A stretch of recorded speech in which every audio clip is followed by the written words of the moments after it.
Tara mga idol, magtuyo tayo ng isda. So yan mga idol, so syempre unang gagawin natin is hahasangan natin yung mga isda. Tatanggal natin ang hasang and then lilinisan natin mabuti mga idol. Ano? Tamang tama ito sa init ng panahon, madaling matuyo mga idol. Ito ang gagawin nating tuyo. At pagkatapos natin malinisan na idol, so maggayat na tayo ng bawang mga idol para gawin natin siyang pang marinate dito sa mga isda natin, ano, para malasa yung ating gagawin tuyo. Yan, so yan, lagyan na natin yung bawang dyan mga idol, isama na natin yan. At kung hindi ka pa nga pala nakakapag-subscribe mga idol, mag-subscribe ka na, no, and hit mo na rin notification bell para lagi kang updated mga idol sa mga gagawin pa natin mga video mga idol, oh. At pagkatapos natin, nilagay ko na nga mga idol dito yung suka, no, sukan tuba mga idol. Yan, para malasang malasa yung ating gagawin tuyo. Ito, sinunod ko na rin yung tuyo mga idol. Pagkatapos ng sukan tuba, yan, tagalan natin para medyo pumula-pula at malasa mga idol. At pagkatapos sinunod ko na rin mga idol itong bitchin, ano, yan, magpalasa dyan mga idol, ano. At pagkatapos mga idol, nilagay ko na rin itong paminta mga idol. Dalawa nga palang paminta mga idol ang nilagay ko dyan para malasang malasa mga idol. Basta huwag mo lang kalimutan mag-subscribe mga idol at pindutin ang notification bell para palagi kang updated sa mga gagawin pa natin malulupit na video mga idol, oh. At pagkatapos mga mag-subscribe mga idol ay hindi ko na rin pinatagalin, lagay ko na rin mga idol yung asin, yan, para lumasan ng todo mga idol, oh.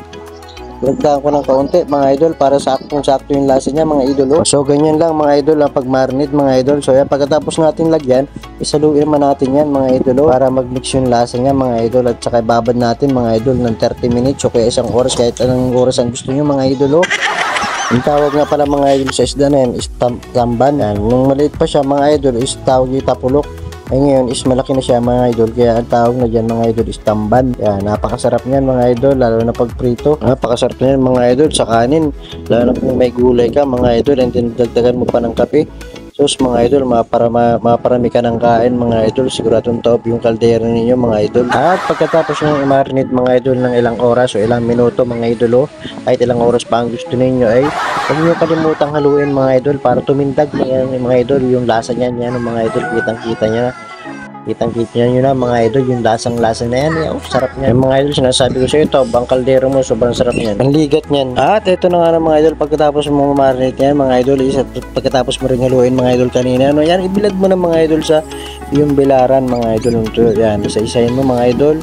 Yan, ingatan mo huwag malaglag mga idol, huwag makain ng pusa mga idol para hindi sayang yung pinaghirapan mga idol, oh. Bangong-bango pa naman mga idol yung mga pusa dito, talagang pag napabayaan mo mga idol is meme lang, isubos agad yung mga pinatuyo mo mga idol na mga isda. So yan, ingatan mo mga idol. At sa sobrang tingkad ng araw ngayon mga idol, so mga ilang oras lang to, wala pang mga 4 na oras, 3 oras tuyo na agad ito mga idol. Kaya yan, pwede mo nang prituhin mga idol para may ulam ka na mamaya mga idol kung ginagutom na mga idol. Yan, maglabas ka naman mga idol ng baho dyan para kung makapagmayong ka man lang mga idol. Kasarapan niya mga idol, mas masarap yan sa gulay, the best yan sa langka na gulay mga idol. Siyempre huwag mo kalimutan mga idol is yung sausawan suka, no, so lagyan mo ng bawang, asin at saka asukal mga idol, pwede na yan. At yan na mga idol, natapos na natin, naibilad na natin mga idol. Yan, hintayin lang natin matuyo mga idol para atin na itong harvestin at atin ng lutuin. So ayan, kung ano pang hihintay mo mga idol, so bili ka na sa bayan mga idol, sa palengke, at yung tuyuin. Tirik na tirik ang araw mga idol, siguradong tuyo agad yan mga idol.